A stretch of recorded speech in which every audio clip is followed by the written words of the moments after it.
Hello students, welcome to online biology classes. Myself Kamal. बेटा, जो हम एनसीईआरटी का चैप्टर नंबर 2 शुरुआत कर चुके हैं, जिसका नाम है sexual reproduction in flowering plant, उसमें आज हम दूसरे वीडियो लेक्चर में आगे बढ़ चुके हैं। आज हम इसमें देखेंगे बेटा, कल जो हमने देखा था बेटा, बेसिकली फ्लावर का स्ट्रक्चर समझा था हमने कि फ्लावर में वो कौन कौन से स्ट्रक्चर होते हैं। तो फ्लावर में कुल जो 4 रोल्स थे वो हमने देखा। क्या होता है कैलिक्स, क्या होता है कोरोला, क्या होता है गाइनोसियम, क्या होता है एंड्रोसियम, ठीक ना। तो इसका सेक्वेंशियल पैटर्न भी याद रखिएगा बेटा। सेक्वेंशियल पैटर्न आपको भूलना नहीं है बेटा, ठीक ना। सेक्वेंशियल पैटर्न आपको इतना दिमाग में रखना होगा बेटा कि जो पहले सेपल्स होता है, फिर पेटल्स होता है, फिर जो होता है एंड्रोसियम होता है, फिर गाइनोसियम होता है। अब ये सेपल्स पेटल्स क्या चीज़ है बेटा?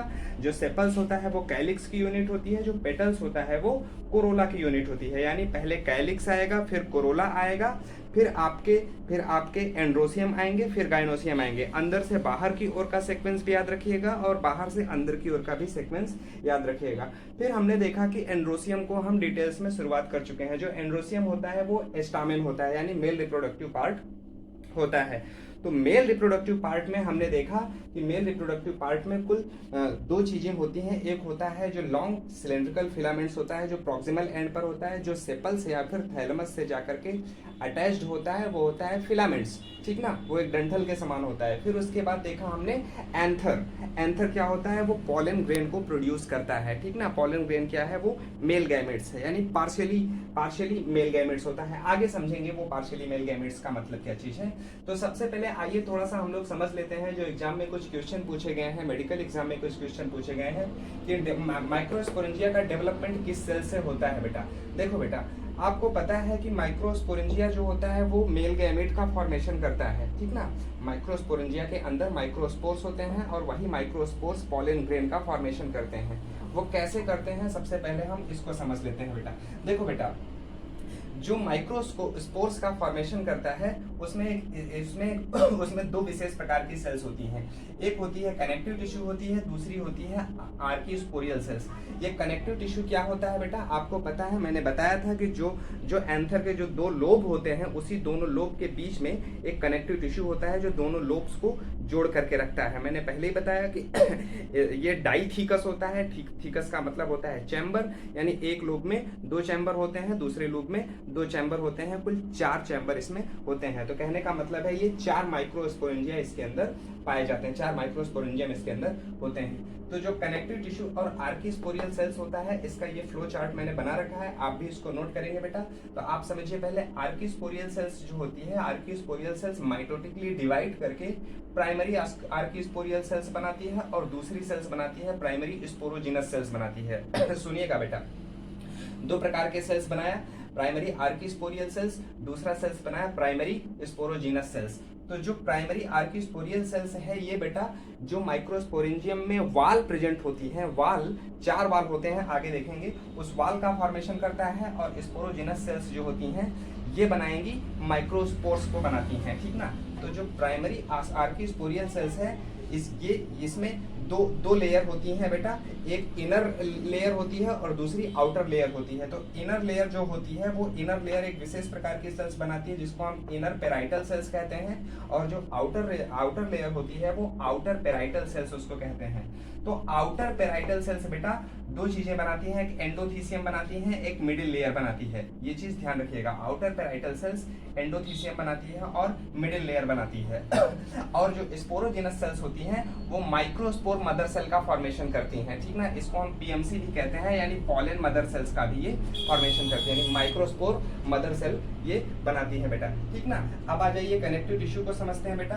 कनेक्टिव टिश्यू जो होता है बेटा, डिवाइड करके वो टेपिटम कनेक्टिव टिश्यू बनाती है, टेपिटम कनेक्टिव टिश्यू बनाती है। और वो टेपिटम कनेक्टिव टिश्यू और इनर पेराइटल सेल मिल करके वो टैपिटल सेल का फॉर्मेशन करती हैं। और जो टैपिटल सेल्स होते हैं वो डुअल ओरिजिन के होते हैं, ये इंपॉर्टेंट है बेटा, इसको याद रखिएगा, ठीक ना। और ये आर्कीस्पोरियल सेल्स को भी आप याद रखिएगा, यही दोनों एग्जाम में पूछे गए हैं बेटा, ठीक ना। ये फ्लो चार्ट आप इसको बना लीजिए और इसको समझ लीजिए, ये बहुत ही आसान है, ज़्यादा इसमें परेशान होने की जरूरत नहीं है, ठीक ना। इसको अगर हम डायग्राम की सहायता से अगर देखना चाहें तो इसको हम मिटा करके थोड़ा सा हम अगर डायग्रामेटिक व्यू में देखें, आप नोट कर ही चुके होंगे, डायग्रामेटिक व्यू में देखें तो वो और आसान हो जाएगा आपके लिए।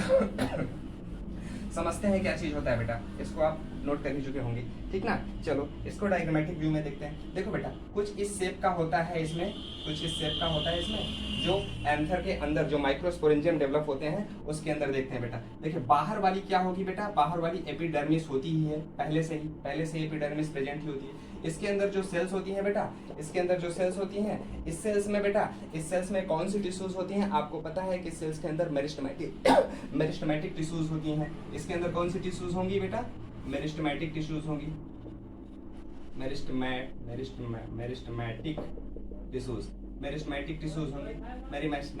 टिश्यूज होंगी। अब ये मेरिस्टेमेटिक टिश्यूज क्या करेंगी बेटा, यही मल्टीप्लाई करती हैं और इसका शेप भी चेंज होता चला जाता है बेटा, ठीक ना। इसका शेप भी चेंज होता चला जाता है बेटा, ठीक ना। इसका शेप भी चेंज होता चला जाता है। अब इसके अंदर जो सेल्स बनेंगी मैं थोड़ा सा इसको डिफरेंट पेन से यूज करता हूँ। इसके अंदर यही मेरिस्टेमेटिक टिश्यूज जो होती है बेटा बनाएंगी क्या, बनाएंगी कौन सी सेल्स, आर्की स्पोरियल सेल्स का फॉर्मेशन करती हैं। आर्की स्पोरियल सेल्स का फॉर्मेशन ये करती हैं, ठीक ना बेटा। ये इसके अंदर कौन सी सेल्स होंगी, मेरिस्टेमेटिक सेल्स होंगी। इसका शेप पर ध्यान दीजिएगा, इसका शेप ऐसे चेंज होता चला जाएगा, ठीक ना। इसका शेप ऐसे चेंज होता चला जाएगा। अब ये जो आर्कीस्पोरियल सेल्स है बेटा, आपको पता है कि जो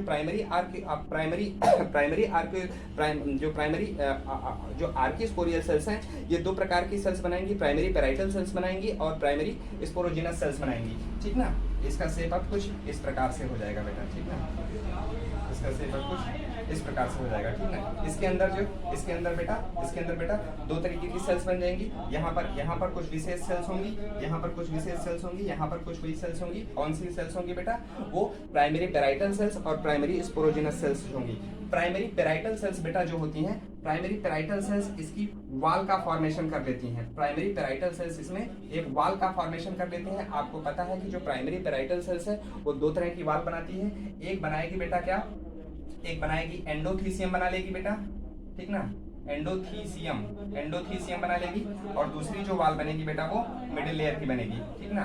मिडिल लेयर की बनेगी बेटा, मिडिल लेयर की बनेगी, ठीक ना। इनको चुप कराओ, ये दरवाजा बंद करो, ठीक ना। मिडिल लेयर की बनेगी और दूसरा जो होगा बेटा, इसके अंदर क्या होगा बेटा, इसके अंदर स्पोरोजिनस सेल्स होंगी, ठीक ना। स्पोरोजिनस सेल्स होंगी और वो स्पोरोजिनस सेल्स क्या बनाएंगी बेटा, माइक्रोस्पोर मदर सेल का फॉर्मेशन करेंगी। अब क्या होगा, इसका शेप कुछ इस प्रकार का हो जाएगा, ठीक ना। इसका शेप कुछ इस प्रकार का हो जाएगा, शेप बदलता जाएगा। इसमें ये एक ही तरफ मैं बना रहा हूँ बेटा, इसमें ये कुल 4 परतें आ जाएंगी, एपिडर्मिस, एंडोथीसियम, मिडिल लेयर और लास्ट में टैपिटम, ठीक ना। टैपिटम को कौन बना लेगा बेटा बीच में जो कनेक्टिव टिश्यूज होती हैं, यहाँ पर बीच में आप ऐसे नोट कर लीजिएगा, बीच में यहाँ पर क्या होंगी, कनेक्टिव टिश्यूज होंगी। ये कनेक्टिव टिश्यूज क्या बना लेंगी बेटा, ये बीच वाली जो यहाँ पर एक और वाल होगी, ये बीच में ये कनेक्टिव टिश्यूज का फॉर्मेशन कर लेती हैं, ठीक ना। ये आपको कुछ इस तरीके का स्ट्रक्चर ये बन जाएगा, ठीक। ये इसका हमने जो अभी फ्लो चार्ट था ये इसका डायग्रामेटिक व्यू था, ठीक ना।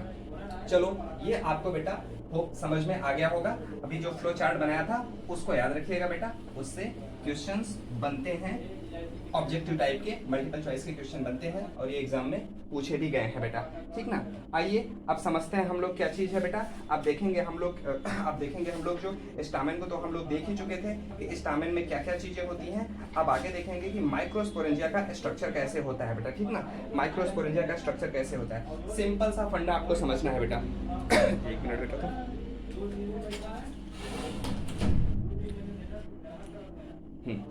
चलिए सिंपल सा फंडा हम लोग समझेंगे बेटा। इसमें देखो ये क्या है, ये इसका पॉलन ग्रेन है बेटा, ओ माफ कीजिएगा, ये इसका बीच में ये एंथर है, ये फिलामेंट है, ये इसका फिलामेंट है, ठीक ना। ये इसका एंथर है, ठीक ना, एंथर है। अब आप क्या कीजिए, यहीं से इसको बीच से सेक्शन कर दीजिए, ठीक ना, यहीं इसको बीच से सेक्शन कर दीजिए, तो आपको इसमें कुल 4 चैम्बर दिखाई देंगे बेटा, ठीक ना। आपको कुछ ऐसा कटा हुआ, ये एनसीईआरटी में डायग्राम बना हुआ है बेटा, ठीक ना, एनसीईआरटी का है, मैं डायग्राम बना रहा हूँ यहाँ पर।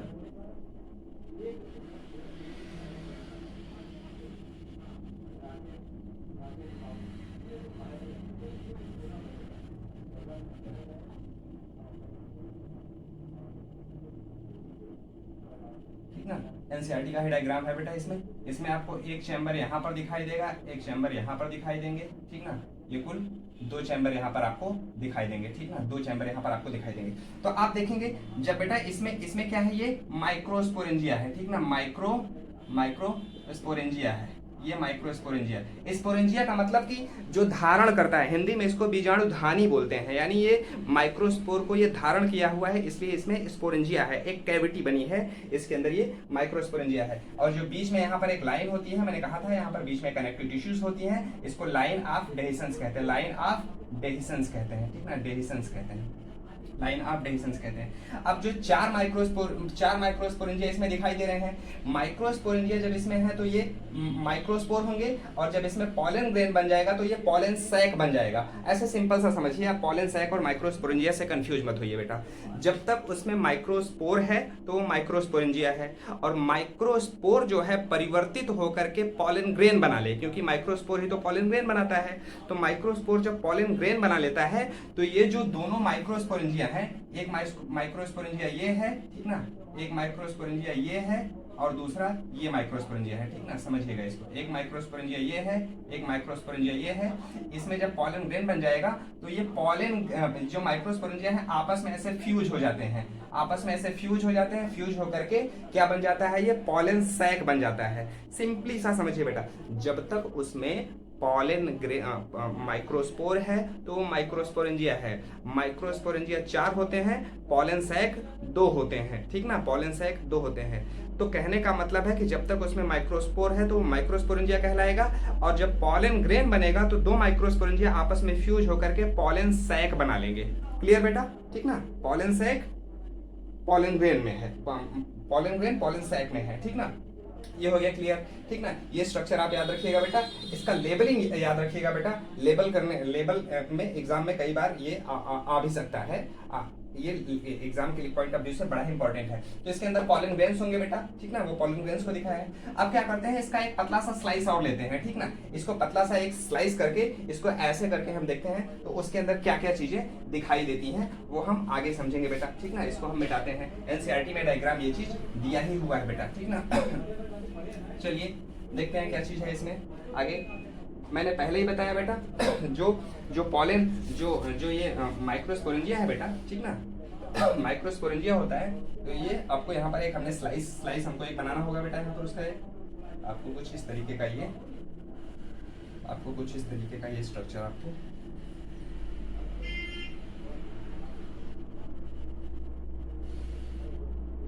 ठीक ना, देखो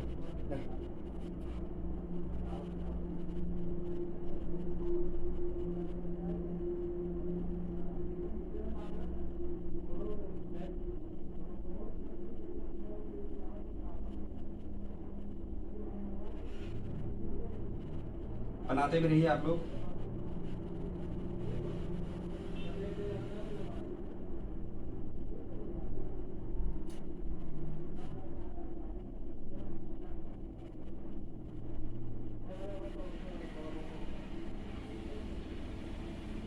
देखो इसको, ठीक ना बेटा, देखो ये आपका माइक्रोस्पोरेंजिया का जो उसका हमने एक थिन स्लाइस सेक्शन लिया था, उस चीज को हम ये डायग्रामेटिक व्यू देख रहे हैं। तो बेटा आपको पहले ही पता है कि इसमें एपिडर्मिस तो पहले से ही मौजूद थी, जो हमने देखा था इसके पहले जो डेवलपमेंट, जो पहले हमने माइक्रोस्पोरेंजिया का जो डेवलपमेंट देख रहे थे, तो इसमें एपिडर्मिस पहले से ही मौजूद थी। ये क्या है, एपिडर्मिस है, ठीक ना, यानी यहाँ से लेकर के यहाँ तक ये वाला पूरा का पूरा हिस्सा क्या कहलाएगा, ये एपिडर्मिस कहलाएगा, ठीक ना, ये एपिडर्मिस है।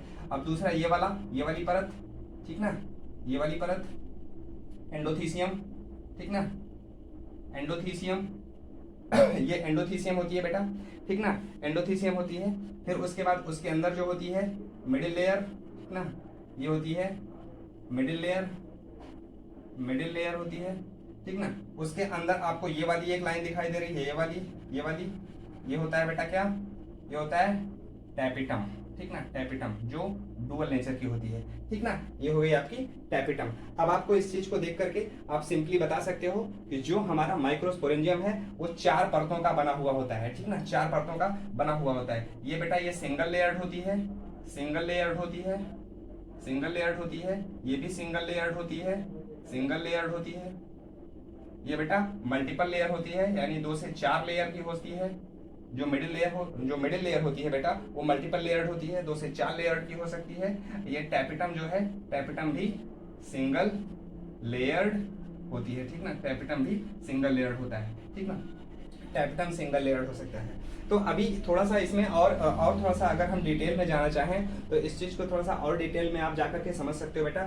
जो एपिडर्मिस होता है, एपिडर्मिस डिप्लॉयड होता है, एंडोथीसियम भी डिप्लॉयड होता है, मिडिल लेयर भी डिप्लॉयड होता है, लेकिन जो टैपिटम होता है ना, टैपिटम ये पॉलीप्लॉयड होता है, ठीक ना, पॉलीप्लॉयड होता है। ये इंपॉर्टेंट है बेटा, इसको आपको याद रखना होगा। इसमें डेंस साइटोप्लाज्म होते हैं और एक से अधिक न्यूक्लियस इसमें हो सकते हैं, ठीक ना, एक से अधिक न्यूक्लियस हो सकते हैं, ठीक, होते हैं, हो सकते नहीं, होते हैं, डेंस साइटोप्लाज्म और एक से अधिक न्यूक्लियस इसमें होते हैं।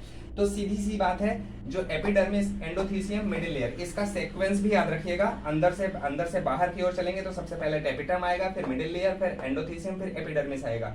लेकिन बाहर से अंदर की ओर चलेंगे तो एपिडर्मिस, एंडोथीसियम, मिडिल लेयर और टैपिटम आता है। तो इसके पैटर्न को भी आप याद रखिएगा, और कितने लेयर की बनी होती है और उसकी प्लॉइडी क्या चीज है ये भी याद रखिएगा कि डिप्लॉइड, डिप्लॉइड, डिप्लॉइड, और ये पॉलीप्लॉइड होता है, ठीक ना, ये पॉलीप्लॉइड होता है। अब इसके अंदर जो यहाँ पर जो आपको टैपिटम के अंदर का जो स्ट्रक्चर है, टैपिटम के अंदर का जो स्ट्रक्चर होता है, इसी के अंदर प्रेजेंट होता है आपका स्पोरोजीनस टिश्यूज होते हैं, ठीक ना, स्पोरोजीनस टिश्यूज होते हैं। अब यही जो स्पोरोजीनस टिश्यू होता है ना, यही स्पोरोजीनस टिश्यू क्या बनाता है बेटा, माइक्रोस्पोर का फॉर्मेशन करेगा, और यही माइक्रोस्पोर माइटोसिस मियोसिस करके बनाएगा कौन सा क्या चीज बनाएगा, मेल गैमेट का फॉर्मेशन करता है। वो क्या होता है, वो पॉलन ग्रेन होता है, ठीक ना, पॉलन ग्रेन होता है। तो इसी चीज को थोड़ा सा यहाँ पर अगर हम इतना और काट करके देखें, ठीक ना, इतना और काट करके अगर हम डिटेल्स में जाएं और देखें तो हमें क्या मिलता है बेटा, वो एनसीईआरटी ने यहाँ पर वो जिक्र किया हुआ है बेटा।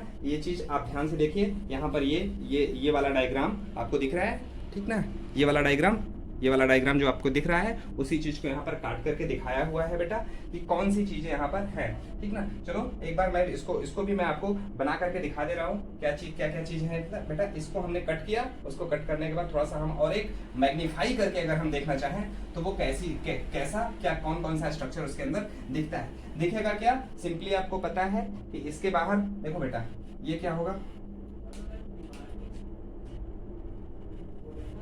इसमें जो पहली लेयर आपको सेल्स की दिखाई देगी, ठीक ना, पहली लेयर, इसमें एक एक न्यूक्लियस होगा, ठीक ना, एक एक न्यूक्लियस होगा। वो कौन सा होगा बेटा, वो कौन सा होगा, ये एपिडर्मिस होगा, सिंपल सी बात है, ठीक ना। दूसरी जो लेयर दिखाई देगी बेटा, दूसरी जो सेल्स की जो लेयर दिखाई देगी वो कौन सी होगी, इसमें भी न्यूक्लियस होंगे, इसमें भी न्यूक्लियस होंगे।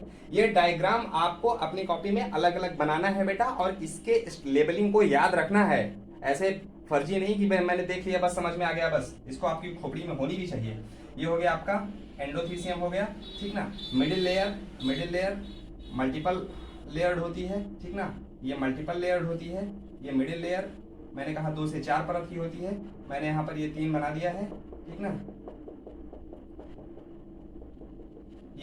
ये हो गई आपकी मिडिल लेयर, ठीक ना, मिडिल लेयर, ठीक, ये मिडिल लेयर हो गई। उसके अंदर आपको एक और परत दिखाई देगी बेटा, एक और परत दिखाई देगी।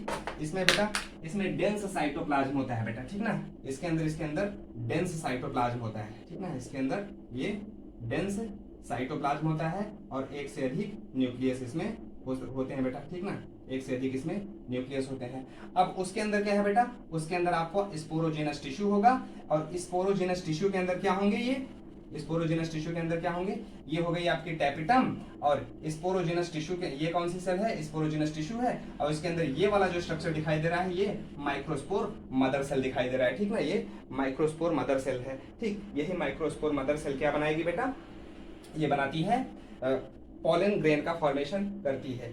इस चीज को, इस डायग्राम को आप लोग, ये इंपॉर्टेंट है, इसको याद रखिएगा बेटा, बहुत इंपॉर्टेंट है ये। ठीक, चलो इसको हम मिटाते हैं, अब आगे बढ़ते हैं।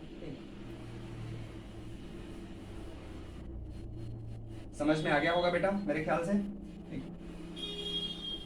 बेटा, आज मैं आपसे लाइव नहीं आ पाया, थोड़ा सा पता नहीं क्यों, ऐसे नॉर्मल खांसी है और ऐसी कोई खांसी है नहीं, पता नहीं गले में खराश टाइप का है, इस वजह से मैं लाइव नहीं आया। मैं रेस्ट किया, दवाई लिया हूँ, मेडिसिन लिया हूँ, अभी रिलीफ है।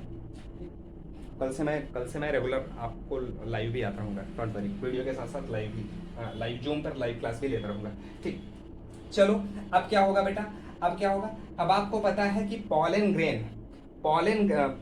ग्रेन हमको बनाना है। पॉलन ग्रेन क्या है, वो मेल गैमेट है, ठीक ना। पॉलन ग्रेन क्या है, वो मेल गैमेट है। मेल गैमेट बनाने के लिए हमको क्या करना होगा, उसके जो स्पोरोजेनस टिश्यू के अंदर जो माइक्रोस्पोर मदर सेल है, वही माइक्रोस्पोर मदर सेल को मियोसिस करना होगा। तो वो मियोसिस करेगी तो पॉलन ग्रेन बनाएगा।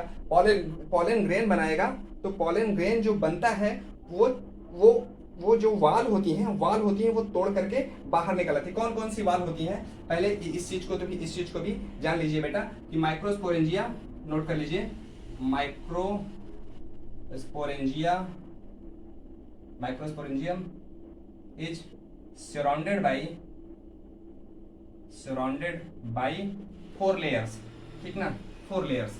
कौन कौन सी वो 4 लेयर्स होती हैं, सीक्वेंस आप बताते रहिए। एपिडर्मिस, एंडोथीसियम, मिडिल लेयर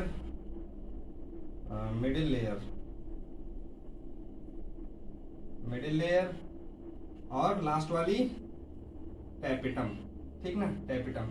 ये डिप्लॉयड होती है, ये डिप्लॉयड होती है, ये डिप्लॉयड होती है, ये टेट्राप्लॉयड होती है, ठीक ना, मोर देन 2n, ठीक ना, मोर देन 2n, ठीक है, मोर देन 2n। डिप्लॉयड भी हो सकती है, डिप्लॉयड के अलावा टेट्राप्लॉयड हो सकती है। एक चीज आप यहाँ पर जान लीजिए बेटा, जैसे होता क्या है ना कि अगर किसी प्लांट की कल्चरिंग करनी है हमको, सपोज आप समझिएगा बेटा, किसी प्लांट की कल्चरिंग करनी है और प्लांट की कल्चरिंग करने के लिए हमें बनाना है हैप्लॉइड प्लांट, डिप्लॉयड प्लांट और टेट्राप्लॉयड प्लांट। हमको हम सपोज कर रहे हैं कि हमको प्लांट की ब्रीडिंग करनी है, प्लांट को कल्चरिंग करनी है और ऐसा प्लांट बनाना है जिससे हमारा हैप्लॉइड, डिप्लॉयड और पॉलीप्लॉयड बनकर के तैयार हो जाए। तो प्लांट का कौन सा पार्ट हम यूज कर सकते हैं, आप सिंपली कहोगे कि वही एंथर यूज कर ले हम। एंथर में ये इसका ये वाले जो तीनों हिस्से हैं, इससे हम प्लांट की कल्चरिंग करने में हम डिप्लॉयड प्लांट बना लेंगे, इससे हम टेट्राप्लॉयड प्लांट बना लेंगे। और अगर हमें हैप्लॉयड प्लांट बनाना है तो जो माइक्रोस्पोर मदर सेल है वो मियोसिस करके जो पॉलन बनाया है, उस पॉलन से हम प्लांट के हैप्लॉयड प्लांट की भी डेवलपमेंट कर सकते हैं, ठीक ना, उसकी कल्चरिंग कर सकते हैं। तो ये प्लांट ब्रीडिंग में भी एंथर का बहुत बड़ा रोल होता है, ठीक ना। ये सिंगल लेयर्ड होता है, आपको पता ही है, ठीक ना, सिंगल लेयर्ड होता है, अभी हमने पहले ही लिखा। ये भी सिंगल लेयर्ड होता है, ये भी सिंगल, ये मिडिल लेयर जो होता है 2 से 4 लेयर का होता है, ठीक ना। ये भी सिंगल लेयर्ड होता है, ठीक ना, ये भी सिंगल लेयर्ड होता है, लेयर्ड होता है। अब ये तीनों क्या काम करते हैं, provide protection to microsporangia.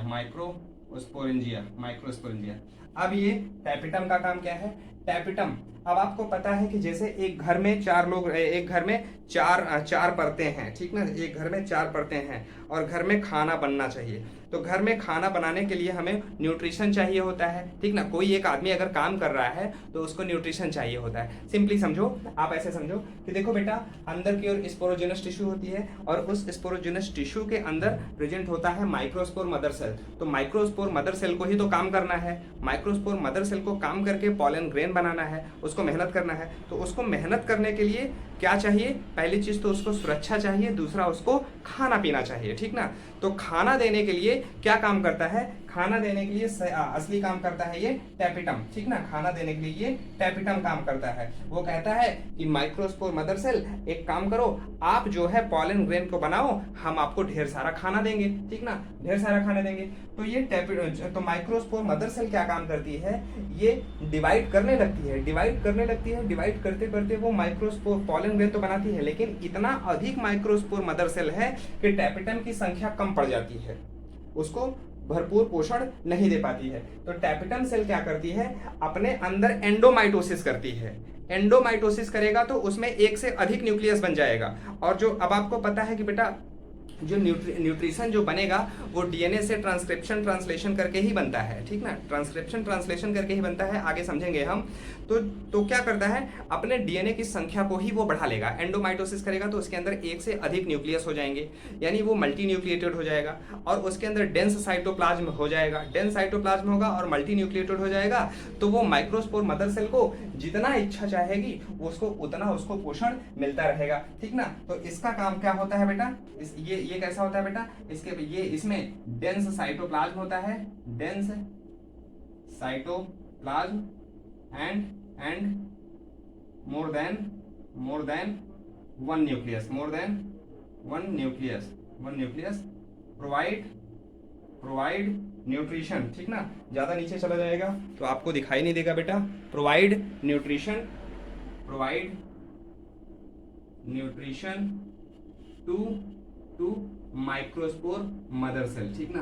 Provide nutrition to microspore mother cell, ठीक ना बेटा, नोट कर लीजिएगा, provide nutrition to microspore mother cell. तो ये चारों परतों का काम आपको पता चल गया। इन चारों परतों से क्वेश्चंस बनते हैं बेटा, और ये इंपॉर्टेंट है, आपको ये चीज याद रखना होगा बेटा, ठीक ना, याद रखना होगा। अब देखिए, अब हमने ये चारों परत के बारे में तो समझ लिया, ठीक ना, चारों परत के बारे में समझ लिया, आप नोट भी कर चुके होंगे इसको। अब हम आगे देखते हैं। अब जब उसके अंदर माइक्रोस्पोर का फॉर्मेशन हो जाएगा, ठीक ना, माइक्रोस्पोर से पॉलन ग्रेन का फॉर्मेशन हो जाएगा, तो पॉलन ग्रेन को क्या करना होगा, पॉलन ग्रेन को बाहर निकालना होगा, तभी तो वो जाकर के स्टिग्मा पर लैंड करेगा, फर्टिलाइजेशन की प्रोसेस होगी।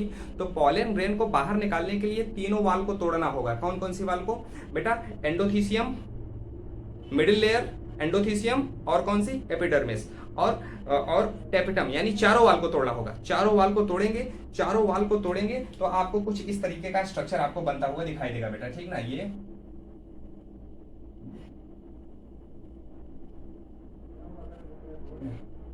आपको कुछ इस तरीके का स्ट्रक्चर आपको ये दिखाई देगा बेटा, ठीक है।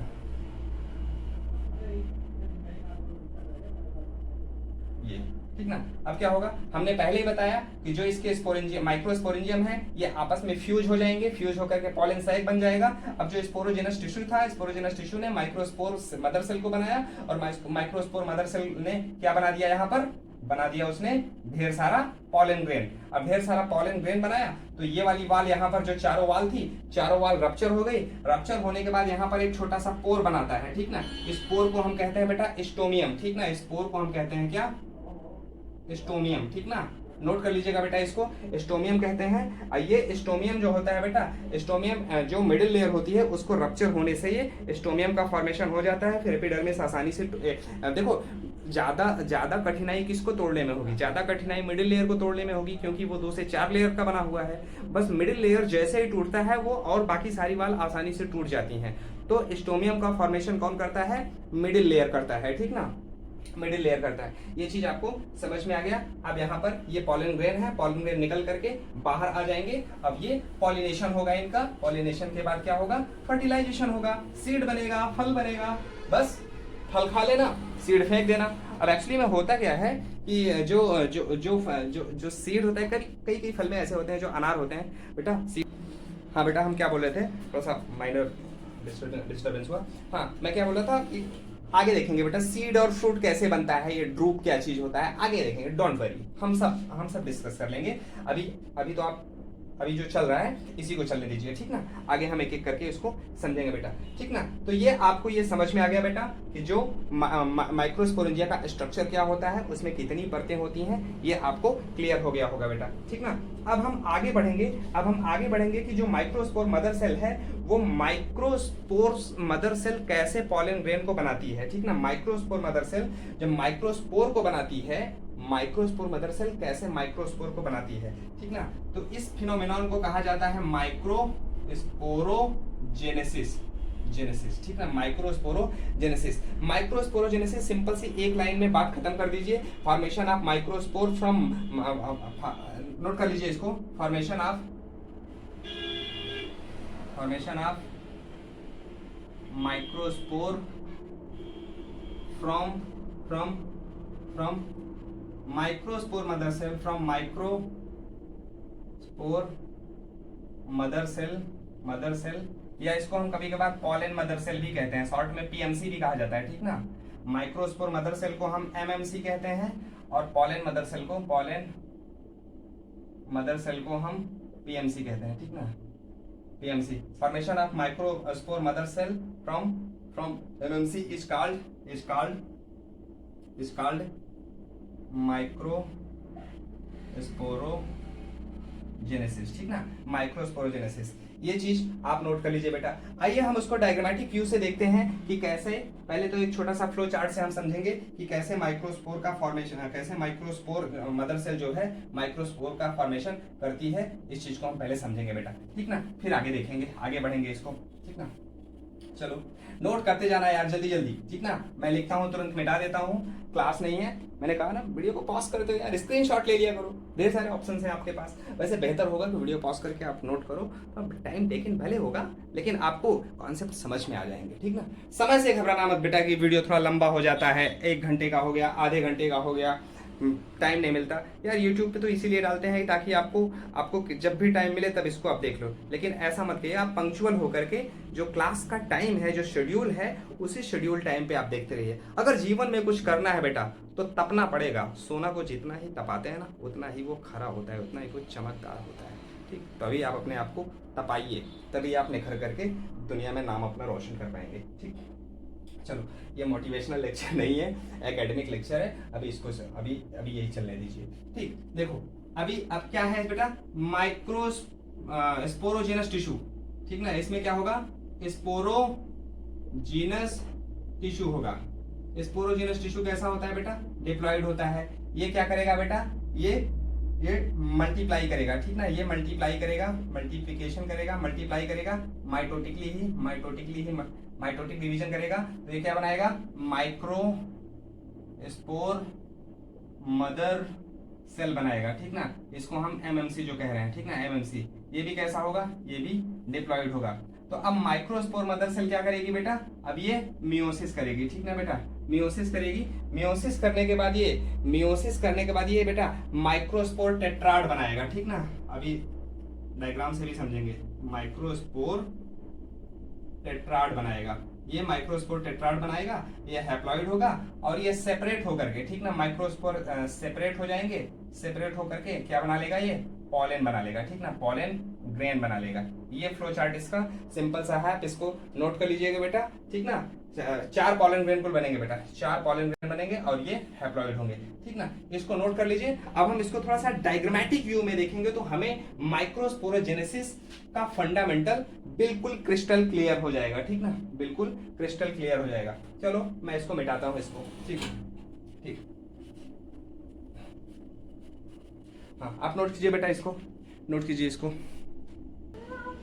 हाँ आगे देखिए बेटा, चलिए अब देखते हैं इसका डायग्रामेटिक व्यू हम समझेंगे बेटा, ठीक ना। ये वाला इसको तुम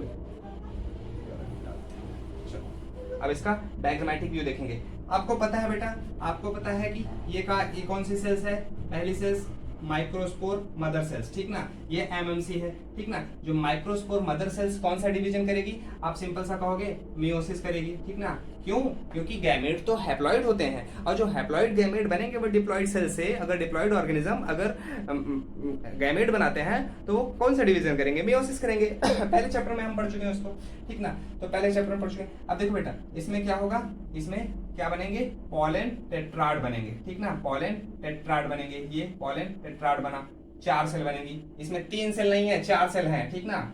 टेट्राहेड्रल होता है शेप, जो पॉलन का शेप होता है, कोई टी शेप होता है, आइसोलेटरल होता है, टेट्राहेड्रल होता है, उसमें आप मत जाइएगा बेटा, ये आपके सिलेबस से बाहर है, यानी मेडिकल एग्जाम से और बोर्ड एग्जाम दोनों के सिलेबस से बाहर है। प्लीज आप उसमें अपनी एनर्जी मत वेस्ट कीजिए। अभी आपको यहाँ पर 3 बाहर दिखाई दे रही है, एक इसके पीछे की ओर दिखाई देगा, ठीक ना। ये क्या बन गया, ये माइक्रोस्पोर टेट्राड बन गया, ठीक ना, माइक्रोस्पोर टेट्राड बन गया, ठीक ना, ये माइक्रोस्पोर टेट्राड बन गया। ये डिप्लॉइड था, ये सारे के सारे हैप्लॉइड होंगे, ठीक ना, सारे के सारे हैप्लॉइड होंगे। और इसमें एक वाल जुड़ जाती है, एक वाल होती है बेटा जो इसको सेपरेट करता है, जो इसको सेपरेट करता है, ये वाल होती है बेटा कैलोज की, ठीक ना, ये कैलोज वाल होती है, याद रखिएगा इस चीज को भी बेटा, कैलोज वाल होती है, इंपॉर्टेंट, ठीक ना, कैलोज वाल होती है। एग्जाम में ऐसे पूछा जा सकता है आपको कि कैलोज वाल किस में होता है, पॉलन ग्रेन में होता है, माइक्रोस्पोर मदर सेल में होता है, ठीक, किस में होता है, माइक्रोस्पोर टेट्राड में होगा, ठीक ना, माइक्रोस्पोर टेट्राड में होगा, पॉलन ग्रेन में नहीं होगा, माइक्रोस्पोरेंजियम में भी नहीं होगा, याद रखिएगा इसको, माइक्रोस्पोर टेट्राड में क्या होता है, ये कैलोज वाल होता है, ठीक ना। तो अब क्या होगा, ये कैलोज, अब क्या होगा, ये चारों क्या होंगे, ये कैलोज वाल टूट जाएगी, ठीक, टूट जाएगी, टूटने के बाद मतलब सेपरेट हो जाएगा, सेपरेट होगा, तो 4 पॉलन ग्रेन यहाँ पर आपको बन करके यहाँ पर ऐसे तैयार, ठीक ना, 4 पॉलन ग्रेन यहाँ पर आपको ऐसे बन करके तैयार दिखाई देंगे। तो पॉलन ग्रेन क्या चीज है, पॉलन ग्रेन सिर्फ इतना जानते रहिए बेटा कि pollen grain partially male gametophyte है। पॉलन क्या चीज है, पॉलन क्या चीज है, अभी आगे हम समझेंगे, आगे हम आपको लिख देते हैं, पार्शियली मेल गैमेटोफाइट है, वो आगे जब पॉलन ग्रेन को हम डिटेल करेंगे तो समझ लेंगे बेटा, ठीक ना। ये चार बने, 4 में से सपोज हमने एक को ले लिया, एक का क्या हुआ बेटा, एक का ग्रोथ हुआ, ठीक ना, ये इसका ये ग्रोथ हुआ, ठीक ना, इसका ये न्यूक्लियस होगा, ग्रोथ हुआ, थोड़ा सा और ग्रोथ होगा, ठीक ना, थोड़ा सा और ग्रोथ होगा। अब ये माइक्रोस्पोरेंजियम के अंदर ही है बेटा, ठीक ना, माइक्रोस्पोरेंजियम के अंदर ही है बेटा, ठीक ना। ये यहाँ पर मैं थोड़ा सा ये एक वाल इसमें डेवलप होती है, वो मैं रेड पेन से कर दे रहा हूँ, ठीक ना, रेड पेन से, रेड मार्कर है, चलो, ठीक ना। ये यहाँ पर भी इसका ग्रोथ होगा, ठीक ना, यहाँ पर भी इसका ग्रोथ ही होगा, ठीक ना, ये इसका ग्रोथ हो गया। ग्रोथ होने के बाद क्या करेगा, और जब ये प्रॉपरली ग्रोथ कर जाएगा ना, तो इसका न्यूक्लियस जो है, न्यूक्लियस इसका जो बीच में है ना, वो नीचे की ओर आ जाता है, ठीक ना, नीचे की ओर आ जाएगा और इसमें वैक्यूल बन जाएंगे, ठीक ना, वैक्यूल बन जाएगा, वैक्यूल डेवलप होगा और ये इसका न्यूक्लियस है, ठीक ना, न्यूक्लियस है, नीचे तो नहीं चलेगा, ठीक ना, न्यूक्लियस है, ठीक ना, ये इसका वैक्यूल बन जाएगा, न्यूक्लियस नीचे की ओर ऐसे धका दिया जाता है बेटा, ठीक ना, न्यूक्लियस नीचे की ओर चला गया। अब क्या होगा, ये माइटोसिस करेगा, ठीक ना, यहाँ पर कौन सा डिवीजन किया, ये माइटोसिस करेगा, ठीक ना।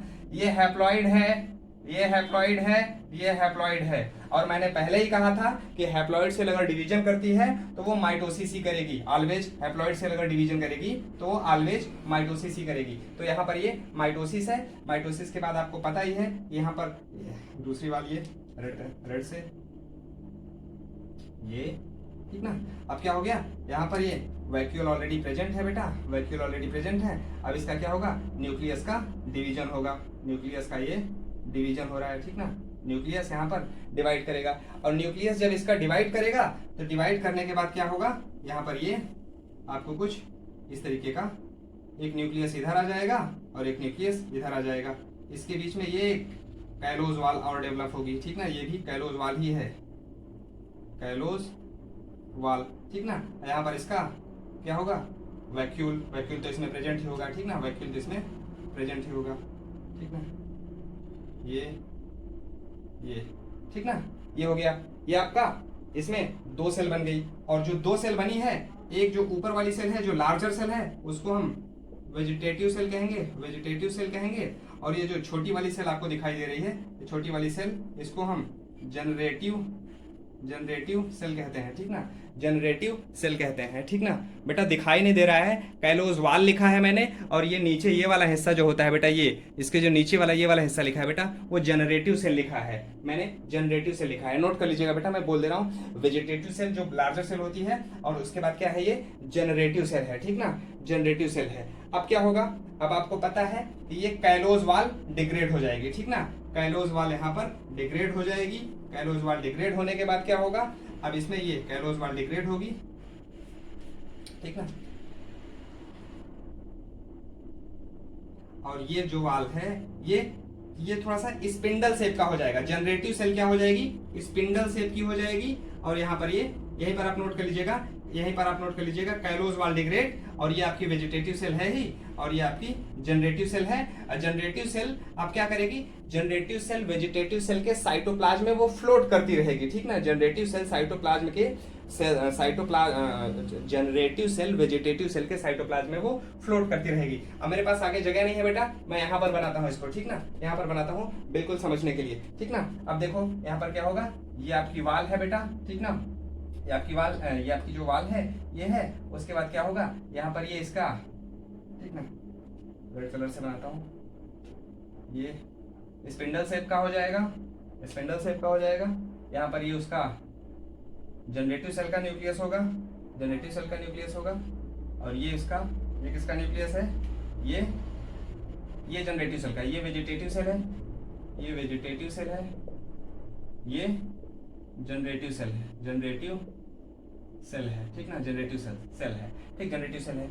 अब इसके अंदर क्या होगा, इसके अंदर साइटोप्लाज्म होगा, ये स्पिंडल शेप का होता है और वेजिटेटिव सेल के साइटोप्लाज्म में ये ऐसे तैरता रहेगा, ठीक ना, तैरता रहेगा। इसके ऊपर कुछ एक दूसरी वाल जो है डेवलप हो जाएगी, और दूसरी वाल जो होती है बेटा वो इरेगुलर होती है, ठीक ना, वो इरेगुलर होती है, वो इरेगुलर होती है। तो जो ये वाली वाल बनी है इसको हम एक्साइन कहते हैं, और जो अंदर वाली वाल है वो इंटाइन है, ठीक ना, इंटाइन है। एक्साइन इरेगुलर होगी, इंटाइन रेगुलर होगी, ठीक ना, रेगुलर होगी। और जो बीच बीच में छोटा छोटा ये जो आपको दिखाई दे रही है, पोर्स दिखाई दे रहे हैं, इनको हम जर्म पोर कहेंगे, जर्म पोर कहेंगे, ठीक ना, जर्म पोर कहेंगे। इसी जर्म पोर से क्या होता है बेटा, इसी जर्म पोर से जो जनरेटिव सेल्स है वो रिलीज होता है कहाँ पर, पॉलन ट्यूब, वो जो फीमेल गैमेटोफाइट में जो स्टिग्मा से वो रिलीज कर दिया जाता है। ऐसे सिंपल सा समझिए, जनरेटिव सेल का काम होता है क्या, पोषण देना। किसको पोषण देना, माफ कीजिएगा उल्टा बोल रहा हूँ। वेजिटेटिव सेल का काम होता है क्या, जनरेटिव सेल को पोषण देना। जब वेजिटेटिव सेल जनरेटिव सेल को पोषण देगी तो ये खाए पिएगी, जब खाए पिएगी तो फूल जाएगी, फूल जाएगी तो क्या, फूल जाएगी का मतलब है कि अपने शेप को बढ़ा लेगी। तो जो अपने शेप को बढ़ा लेगी तो ये जो एक्साइन है, एक्साइन को ये तोड़ नहीं पाती, तो ये जो छोटा सा पोर दिखाई दे रहा है ना, उसी छोटे से पोर से ऐसे निकलने की कोशिश करेगी, तो निकलने की कोशिश करेगी तो ट्यूब के समान निकलता जाएगा, ठीक ना। ऐसे जैसे होता है ना कि अगर कोई एक बैलून को फुलाओ और उसके लिए फुलाते चले जाओ और उसके लिए एक पतला सा स्थान दे दो, तो उसमें अगर प्रेस करते चले जाओ तो वो एक ट्यूब के समान बनती हुई चली जाएगी, तो वो पॉलन ट्यूब बनाएगा, ठीक ना, वो पॉलन ट्यूब बनाएगा। जो पॉलन ट्यूब होता है वो साइफोनोगेमी करते हुए, मतलब साइफोनोगेमी कहलाता है, आगे वो चला जाएगा सीधा किसमें, फीमेल गैमेटोफाइट में। अभी सिर्फ आप इसके स्ट्रक्चर को याद रखिए, बाकी का फंडामेंटल हम आगे क्लियर करेंगे बेटा, ठीक ना।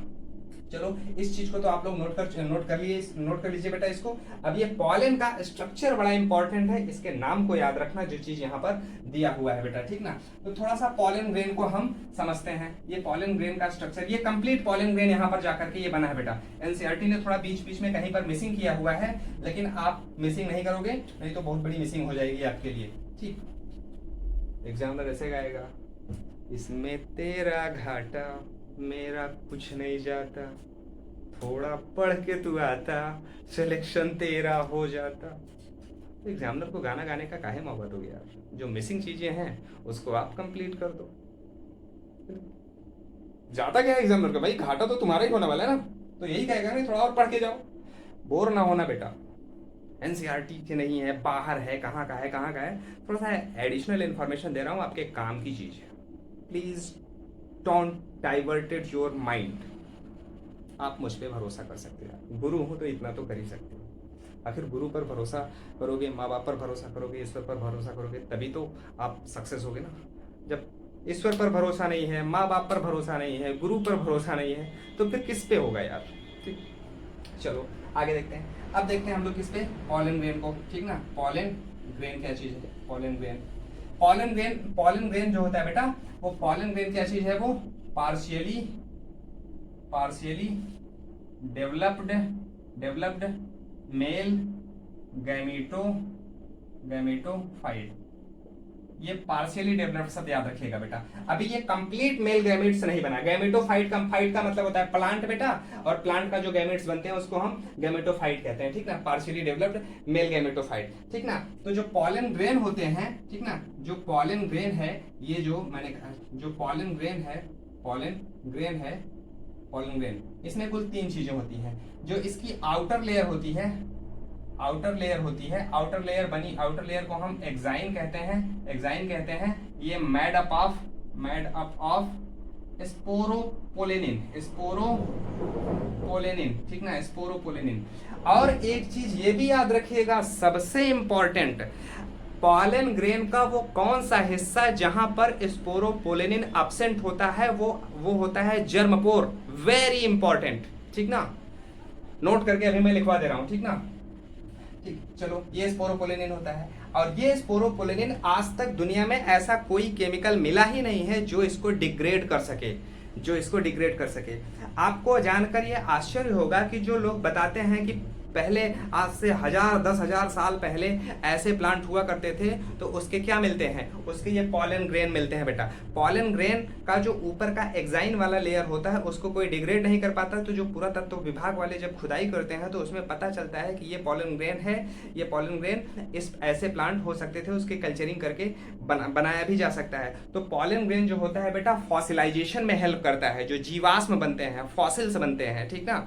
फॉसिल्स एक पैलियोबॉटनी का विषय है, अभी सिर्फ इतना जानते रहो कि ठीक ना, it helps in formation of fossils, यहाँ पर नोट कर लीजिए, ठीक ना। It helps in formation of fossilisation, fossil formation या फॉसिलाइजेशन, आगे नोट कर लीजिए, जितना बोल रहे हैं नोट कर लीजिए। It helps in formation of fossilisation, ठीक ना। और जो दूसरी परत होती है, जो इनर वाली लेयर होती है, वो उसको कहते हैं हम इंटाइन, ठीक ना। इंटाइन जो होती है वो सेलुलोज एंड पैक्टिन की बनी होती है, ठीक ना। सेलुलोज और पैक्टिन की बनी होती है। अब पॉलन ग्रेन में सेल्स कितने होते हैं बेटा, सेल्स इसमें 2 सेल्स होती हैं। एक सेल्स होता है, ठीक ना, एक सेल्स होता है वेजिटेटिव सेल्स, जो जनरेटिव सेल्स को न्यूट्रिशन प्रोवाइड करती है, और दूसरी होती है एक जनरेटिव सेल्स होती है, जनरेटिव सेल्स होती है।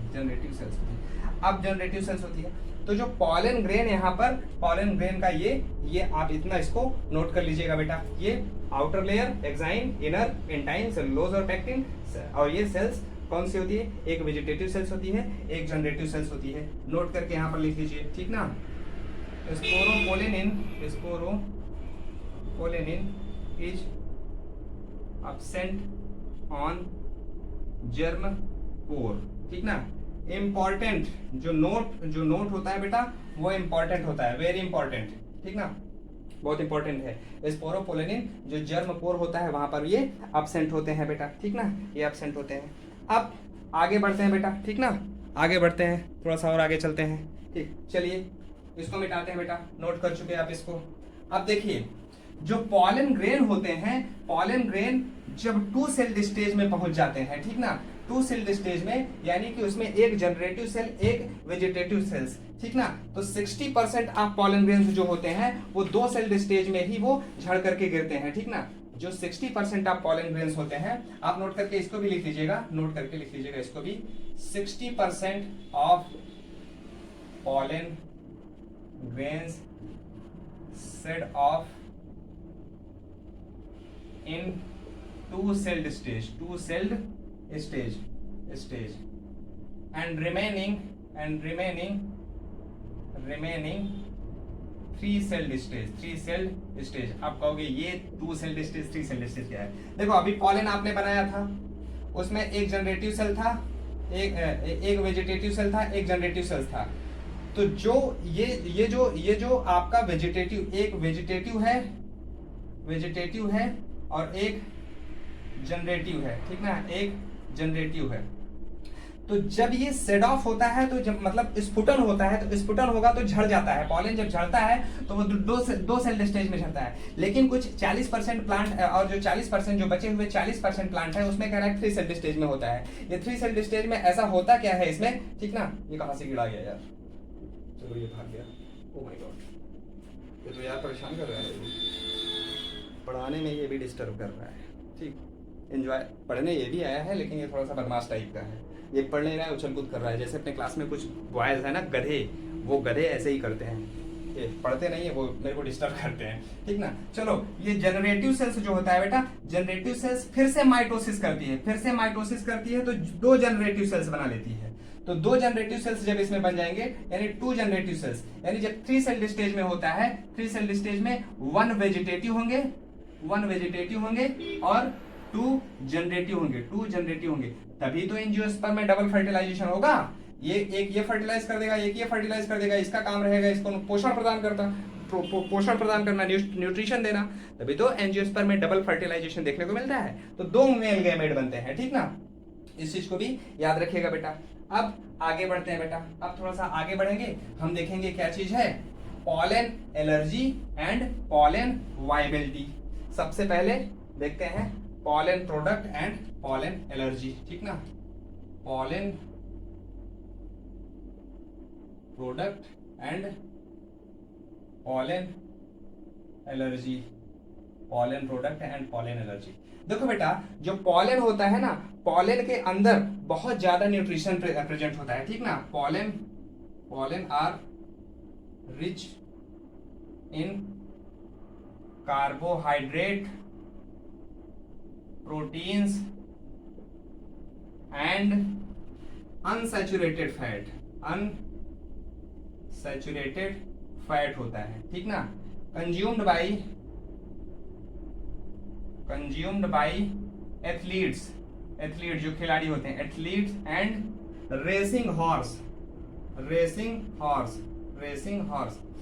जो एथलीट्स होते हैं बेटा, एथलीट्स अपना स्टेमिना बढ़ाने के लिए, कुछ लोग जो होते हैं जैसे डोपामीन वगैरह ले लेते हैं तो वो डोप टेस्ट में पकड़े जाते हैं, लेकिन पॉलन क्या चीज है, पॉलन एक नेचुरल प्रोडक्ट होता है। तो नेचुरल प्रोडक्ट होने की वजह से क्या होता है कि ये अपना ये इसमें पकड़े भी नहीं जाएंगे और मतलब ये बैन भी नहीं है। तो पॉलन ये जो पॉलन टैबलेट आते हैं, पॉलन सिरप आते हैं, यहाँ पर कई सारी चीजें लिखी हुई हैं आपकी किताब में, वो डायग्राम भी बना हुआ है कि पॉलन टैबलेट और पॉलन सिरप, इसको लेने से बेटा इनका स्टेमिना बढ़ जाता है, वो तेजी के साथ वो दौड़ सकते हैं। देखिए यहाँ पर जो पॉलन प्रोडक्ट लिखा है बेटा, तो जो पॉलन प्रोडक्ट होता है जिसमें से बी पॉलन सबसे ज्यादा न्यूट्रिएंट पॉलन माना जाता है, क्योंकि जो मधुमक्खियां होती हैं वो न्यूट्रिएंट पॉलन को ही एकत्रित करती हैं और उन्हीं पॉलन को कलेक्ट करके ये पॉलन टैबलेट बनाया जाता है। इसमें प्रोटीन, फ्लेवोनाइड, कैरोटीन जो बी पॉलन होता है इसमें रिच अमाउंट में प्रेजेंट होता है बेटा, ठीक ना। तो ये, और जो घोड़े, दौड़ने वाले घोड़े होते हैं उनको ये पॉलन सिरप पिलाया जाता है, पॉलन टैबलेट खिलाया जाता है, जिससे वो तेजी के साथ दौड़ सकें, ठीक ना। जो दौड़ने वाले, जो लंबी रेस के दौड़ने वाले घोड़े होते हैं, तो आप भी लंबी रेस के दौड़ने वाले घोड़े बन जाओ, पॉलन से नहीं, अभी पढ़ाई करके लंबी रेस के दौड़ने वाले घोड़े बन जाओ, मेडिकल कॉलेज में जाओ यार, थोड़ा सा मेरा भी नाम हो जाए, ठीक, मेरा भी नाम करना है यार, पेरेंट्स के साथ साथ मेरा यहाँ, ठीक ना। हाँ, अब ये हो गया। ये पॉलन एलर्जी क्या चीज होता है, देखो, some pollen cause chronic respiratory disorders, ठीक ना, disorders called disorders such as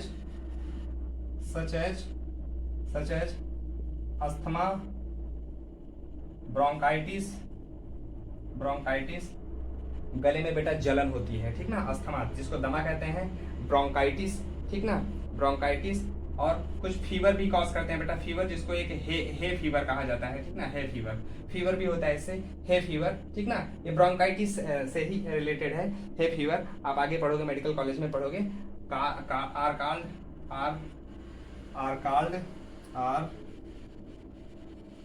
called pollen allergy, ठीक ना, पॉलन एलर्जी।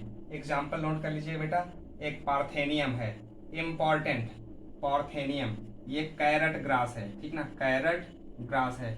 टेरेस्ट्रियल वीड, याद रखिएगा, जो लैंड पर एक एक्वेटिक वीड होता है, जो आपकी जलकुंभी है, जो आपका हमने बताया था जलकुंभी, वो जो टेरर ऑफ बंगाल जिसको वाटर हाइसिंथ कहते हैं, आइकॉर्निया क्रासिपेरा, और जो टेरेस्ट्रियल वीड वो पार्थेनियम है, कैरेट ग्रास है। ये ऑस्ट्रेलिया से गेहूं भारत में आयात किया गया था। जब भारत में गेहूं की कमी हो गई थी, अकाल था, तो क्या हुआ था, ऑस्ट्रेलिया ने भारत को गेहूं दिया था, तो उस गेहूं में ये पार्थेनियम भी आ गई थी, और ये पार्थेनियम जब उस गेहूं की बुआई हुई तो उस बुआई में पार्थेनियम के भी सीड थे, वो भी उग गए, और इतना ह्यूज अमाउंट में पूरे इंडिया में ये इतनी ज्यादा फैल गए हैं कि चारों तरफ पार्थेनियम ही पार्थेनियम दिखाई पड़ते हैं। मेरे गाँव में भी पार्थेनियम बहुत ज्यादा दिखाई देता है बेटा, गाजर के घास की जैसी ये होती है बेटा, कैरेट ग्रास कहते हैं, ठीक ना, ये पार्थेनियम, कैरेट ग्रास। दो और नाम नोट कर लीजिए बेटा, चीनोपोडियम एंड अमरैंथस, चीनोपोडियम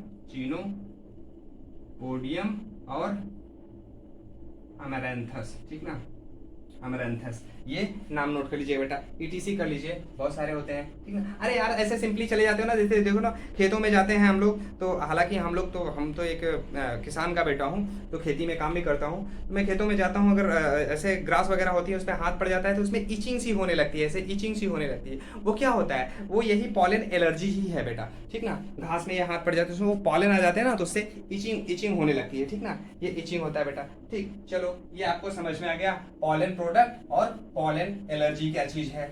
अब देखते हैं पॉलन वाइबिलिटी। देखो बेटा, पॉलन अगर एंथर से स्फुटन होकर के पॉलन अगर बाहर निकल आया है, एंथर से स्फुटन होकर के पॉलन बाहर निकल आया है, तो क्या वो पॉलन हमेशा के लिए वो बिल्कुल जीवित रहेगा? ऐसा तो हो नहीं सकता। उसकी जीवन क्षमता कुछ समय के लिए होगी, कुछ समय बाद वो अपनी जीवन क्षमता को खो देगा, वो जर्मिनेट करने लायक, फर्टिलाइज करने लायक नहीं रह जाएगा। तो कुछ ऐसे पॉलेंस होते हैं जिनकी जीवन क्षमता कुछ दिनों तक होती है, कुछ ऐसे पॉलेंस होते हैं जिनकी जीवन क्षमता कई महीनों तक हो सकती है। तो जो एनसीईआरटी ने दे रखा है बेटा, वो वही आपको नोट करना है, पॉलन वाइबिलिटी, और आपको बाहर ज्यादा नहीं कूदना है, जंप नहीं करना है। और ये पॉलन वाइबिलिटी जो होती है ये डिपेंड करती है वहां के एनवायरनमेंट पे, एटमॉस्फेयर पर डिपेंड करती है। वहां पर pollen viability depends upon temperature and humidity, ठीक ना। अब जैसे कुछ सीरियल्स होते हैं, जो अनाज होते हैं, सीरियल्स जो होते हैं, जैसे व्हीट ले लो एंड राइस ले लो, ठीक ना, राइस ले लो, इनकी पॉलन वाइबिलिटी 30 मिनट होती है। अगर 30 मिनट बाद ये स्टिग्मा पर नहीं पहुंचे तो ये अपनी जीवन क्षमता को ये खो देते हैं। जबकि रोजेसी लेगुमिनेसी, ठीक ना, रोजेसी जिसमें गुलाब का फूल आता है, रोजेसी लेगुमिनेसी एनसीईआरटी में लिखा हुआ है बेटा, ठीक ना, रोजेसी लेगुमिनेसी। और अरहर मटर जो ये होते हैं, रोजेसी गुलाब का फूल हो गया, ये लेगुमिनेसी जो अरहर मटर के पौधे हो गए, लेगुमिनेसी फैमिली का नाम है बेटा, ये फैमिली लेगुमिनेसी, रोजेसी, लेगुमिनेसी और सोलेनेसी, ठीक ना, सोलेनेसी आलू वगैरह होते हैं बेटा, आलू कंद ये सब होते हैं। इनका बेटा सेवरल मंथ तक हो सकता है, सेवरल मंथ तक हो सकता है, कई महीनों तक इनकी पॉलन वाइबिलिटी होती है बेटा, ठीक ना, पॉलन वाइबिलिटी इनकी कई महीनों तक हो सकती है। तो ये हो गया बेटा पॉलन वाइबिलिटी, इसको नोट कर लीजिए बेटा, जल्दी जल्दी फटाफट नोट कीजिए, ठीक, जल्दी जल्दी फटाफट नोट करते जाइए। चलो आगे बढ़ते हैं बेटा, थोड़ा सा बस एक चीज और, ये क्रायो प्रिजर्वेशन समझ लीजिए बेटा। जो पॉलेंस होते हैं, पॉलन को अगर सपोज करो कि कहीं बायोडाइवर्सिटी लॉस हो जाए, एक पूरा का पूरा एरिया है, वहां पर कुछ ढेर सारे प्लांट्स है, अचानक वहां पर आग लग जाए, कोई ऐसी घटना हो जाए जिससे कि वहां की बायोडाइवर्सिटी लॉस हो जाए, तो वो बायोडाइवर्सिटी वहां पर लॉस हो जाए तो फिर क्या उसको हम दोबारा प्राप्त कर पाएंगे? तो क्योंकि भाई वहां पर जो थे वो एक पीढ़ी से दूसरी पीढ़ी बढ़ते चले जा रहे थे, वहां पर वो जिंदा थे, वो सर्वाइव किए थे। लेकिन क्या होगा अगर वो पूरा का पूरा एक बार में गायब हो जाए, तो वो दोबारा तो हमको मिलने वाली चीज नहीं है। तो इससे बचने के लिए साइंटिस्ट ने क्या किया कि पॉलन को ही एकत्रित करके रख लिया, यानी पॉलन या फिर उसको सीड को ही उसने क्या किया, स्टोर कर लिया। तो स्टोर करने का एक तरीका होता है बेटा, एक फिनोमिनॉन होता है जिसको हम क्रायो प्रिजर्वेशन कहते हैं, ठीक ना, क्रायो प्रिजर्वेशन कहते हैं। ये क्रायो प्रिजर्वेशन एक ऐसी तकनीक है एकदम ऑप्टिमम टेम्परेचर पर, ठीक ना, ऑप्टिमम टेम्परेचर पर इसको स्टोर किया जाता है। पॉलन एंड स्पर्म भी एनसीईआरटी में लिखा हुआ है, इसको भी pollen and sperm can be stored in optimum temperature in nitrogen liquid are called cryopreservation। अब ये क्रायो प्रिजर्वेशन में कितना होता है बेटा, -196 डिग्री सेंटीग्रेड पर इसको स्टोर किया जा सकता है। सोचिए पहले 0 पर बर्फ बन जाता है, -196 पर, क्यों? इस वजह से इसमें कौन सा लिक्विड प्रयोग किया जाता है बेटा, नाइट्रोजन लिक्विड प्रयोग किया जाता है। और इसको भी याद रखिएगा बेटा, ठीक ना। इससे जो अब देखो क्रायो प्रिजर्वेशन में हम सीड बैंक या पॉलन बैंक बना करके वहां पर हम इसको प्रिजर्व कर सकते हैं, इतने कम टेम्परेचर पर, ठीक ना, इतने कम टेम्परेचर पर हम इसको प्रिजर्व कर सकते हैं, ठीक ना। चलो यहाँ पर थोड़ा सा एक एक चीज नोट हमने और लिखा था बेटा, गुहा और Maheshwari, Guha and Maheshwari develop a technique to improve variety of crop using datura innoxia as a culture content. They discovered the technique of development of haploid pollen plant through another culture. देखो बेटा, एक हैप्लॉइड pollen plant से गुहा and Maheshwari थे, इन्होंने धतूरा इनॉक्सिया plant से वो एक कल्चर प्लांट को कल्चर करने की टेक्निक्स को भी डेवलप किया था. इसको थोड़ा सा एक जगह नोट करके लिख लीजिए. गुहा एंड माहेश्वरी, सुनिएगा बात को, Guha and Maheshwari developed a culturing techniques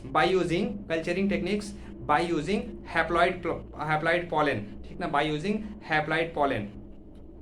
Guha and Maheshwari developed a culturing technique by using haploid pollen